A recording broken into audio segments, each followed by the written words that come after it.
Daily. I am your host, Tony Fry. Today we are talking about a Kinks song called Rosy, Won't You Please Come Home. It was released October 28th, 1966 as the second track on the Face to Face album. I think the most famous track that non-Kinks fans would know from Face to Face is probably Sunny Afternoon, which was a hit. But there are a number of tunes on this that would go on to be popular among Kinks fans and classic rock fans and stuff, such as Dandy, Session Man, Little Miss Queen of Darkness. It's a good album. When we talk about the full album on a future podcast, this is one that I have very little negative to talk about. So Rosy, Won't You Please Come Home was written by Ray, and it's about loosely inspired by, I guess you'd say, the Davies' sister, Rosy, and her husband, Arthur, moved to Australia. And after a gig, like this wave of emotion hit Ray, kind of out of nowhere, and they're on the beach, and he just has a total breakdown, thinking, his family is moving away, they're changing, things are not going to be the same, she might be moving away forever. And this kind of sends him into a breakdown that Dave Davies said Ray just ran into the sea screaming and crying. And then he wrote this song, which is kind of a peculiar song in the Kinks catalog. And then, of course, as you've probably guessed, Arthur moving to Australia. This whole thing would inform a future album called Arthur, which is kind of cool that he would take this one experience that in a way traumatized him and turn it into so much output. To take his sister moved. It's not more complicated than that, but to be able to create so much creative work out of that, and so much different work. It's like Roger Waters writing 700 songs about Syd Barrett going insane. Eventually, you need to find a new topic. But Ray, manages to cultivate this event in his life into a ton of really quality work. There's one interesting thing when I was researching this. Sometimes I like to go and see who's covered the song, because a few times I've mentioned on the podcast, oh, this would be cool, so-and-so covered it. And so I've gotten into the habit of checking before I say those things, just in case maybe they did. There's a lot of tribute albums to the Kinks and the Beatles and all that kind of stuff.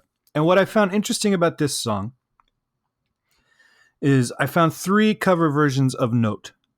None of them, I believe, are on Spotify. You got to go on YouTube to find them.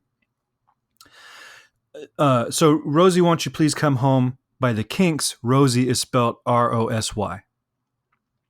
Marianne Faithfull does a version of it, contemporary. It would have come out on her 1967 album Love in a Mist, but it didn't come out until the CD was released as a bonus track. But her version is just called Rosy, Rosie.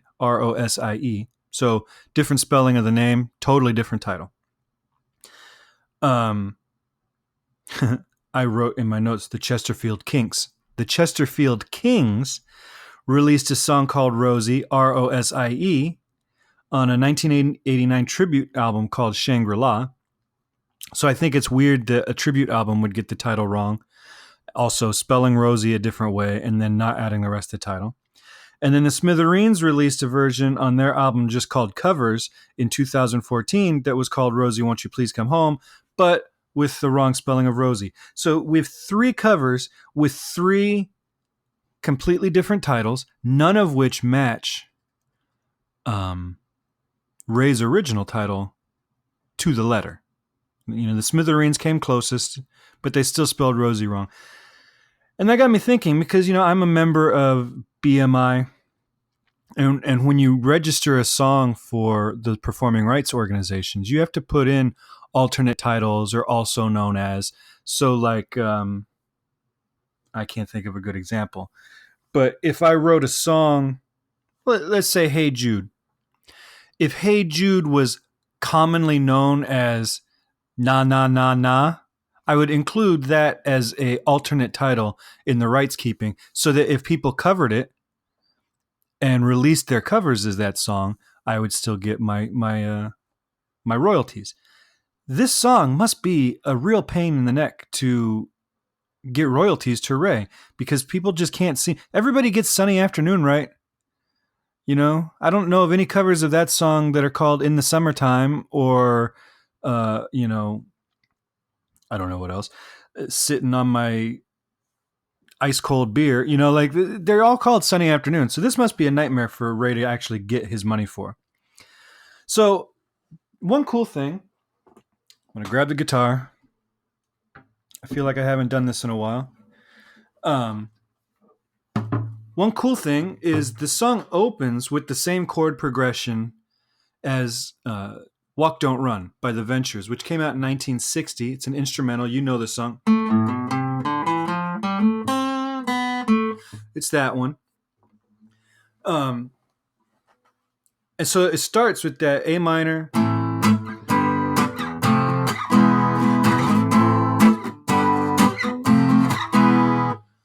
Obviously, it's slower than The Ventures. The Ventures song is pretty quick. And then that same chord progression comes back at the end of each chorus. But he immediately, he hints at it a little bit. Rosy, won't you? Then he switches to a D7 instead of going to the F and then back to the G.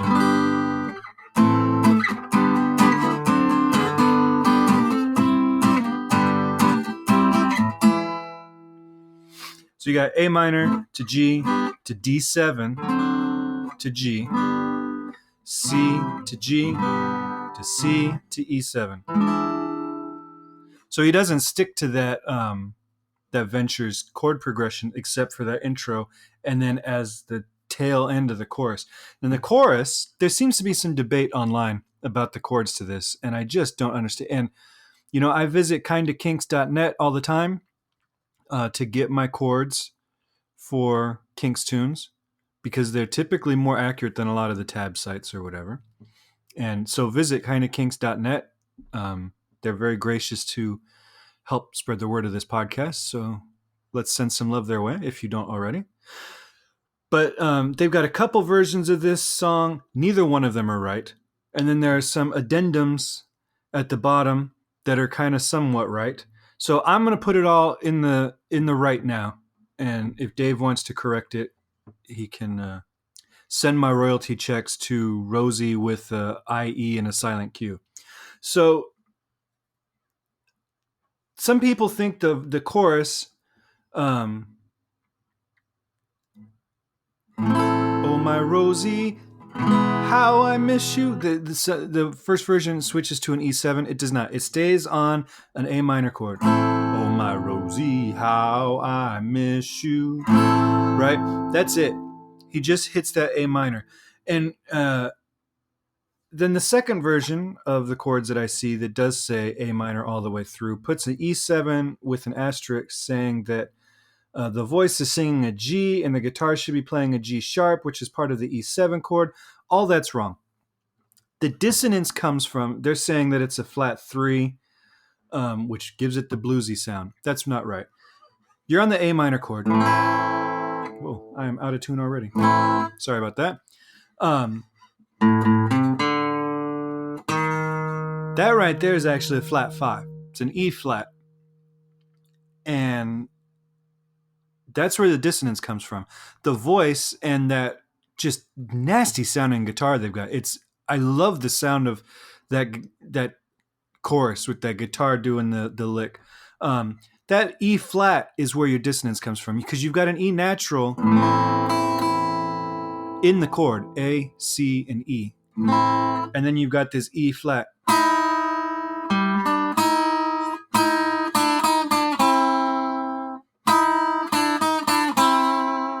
So that's your dissonance there. And so it's not a G over a G sharp, it's an E over an E flat, and it's a flat 5, not a flat 3. So if you're looking to add this to your list of cover songs for your band, make my changes to one of those songs.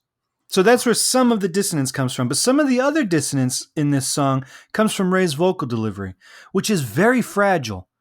And you've got that real heavy chorus that's got like the guitar and maybe some piano double track on top of it that's got that real crunchy line. But if you listen to Ray's vocal, he is not singing this in a strong voice. And in fact, some of his notes that are at the top of the phrases, like, Rosy, won't you please come home? He can barely get home out in tune. And this is not the top of his range. We've heard him sing higher. So I think this is a conscious performance decision. Where he's going, Rosy, won't you please come home? Like he's almost holding back tears as he's singing, which might have been the case. I doubt it, because he's probably been recording this song for hours and hours and hours, if not days and days and days, by the time he gets to the vocal track. So it's probably not fresh in his emotional zone right now. At this point, it's just a song he's working on. But it gives that illusion. And a lot of this song barely feels in tune. And so when he gets to that flat 5 at the end of the chorus, which is the highest note of that line, where is it? I would sacrifice all I have to have a happy home once more. Right? When he gets to that note, he's barely able to squeak it out. And it adds some impact to the song, I think. And it adds to the dissonance that he's looking for. And this is a rare song that of Ray's that is really grounded in a minor key. And unlike what he normally does, there's not an A major chord anywhere in here. He loves to ground something in a minor chord and then swap it to the major, like he does in Sunny Afternoon. He's on a D minor for the bulk of the song, but then for the chorusy sections, he switches to a D major and then ends the song on a D major, I believe. He never does that here. And he's not super grounded in key, but, tonality wise, but he does keep it in the minor, which is very rare. So this song has a lot of sadness to it. And you have the descending chord progression and I mean, it's and that vocal delivery. It's really something. It's a good song. I don't know. I've never been a fan, as far as Face to Face goes. I've never been a fan of opening the album with Party Line. I don't know where else you would have put it. I maybe would have opened with Most Exclusive Residence for Sale, but Rosy, Won't You Please Come Home is a very cool track too. And, it's like the Beatles in 1966 did Revolver, which opens with Taxman, so you've got your rocker, and then Eleanor Rigby, which is your minor key, more of a haunting melody. And this is kind of the same 1-2 punch. I like that. I like when bands do that. I like when bands open with the slow song. Not that this is a slow song, but it's a cool 1-2 punch. We've heard them at their Rocky, and now we've heard them at their Despair. We've got the whole rock and roll experience in the first 2 tunes of this album. So that's Rosy, Won't You Please Come Home. I've created a Spotify playlist that has all of the tunes that we're talking about. So if you are just a casual fan of one of these bands, then follow that and you'll have access to all the songs we talk about on here. Or if you're a diehard fan of both bands, it's a cool playlist to follow because it'll obviously gets bigger every day. But it's a interesting selection of songs so far because there's not a ton of hits on it.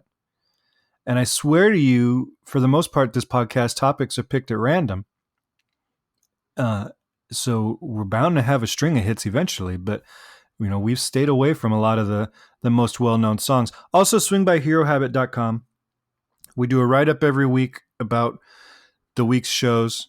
There's a group dedicated to the Kinks and Beats podcast. I took down the Beatles and the Kinks groups and just made one group for this podcast. So go swing by there, start some conversations. You can give me a call at 925-494-1739 or email me kinksandbeats@herohabit.com. And you can be a part of this podcast. And I hope you are sharing this on Facebook and Twitter and everywhere and getting the word out that this podcast exists. All right. I will be back tomorrow as we are talking about the Beatles reunion. All right. Have a great day, everybody.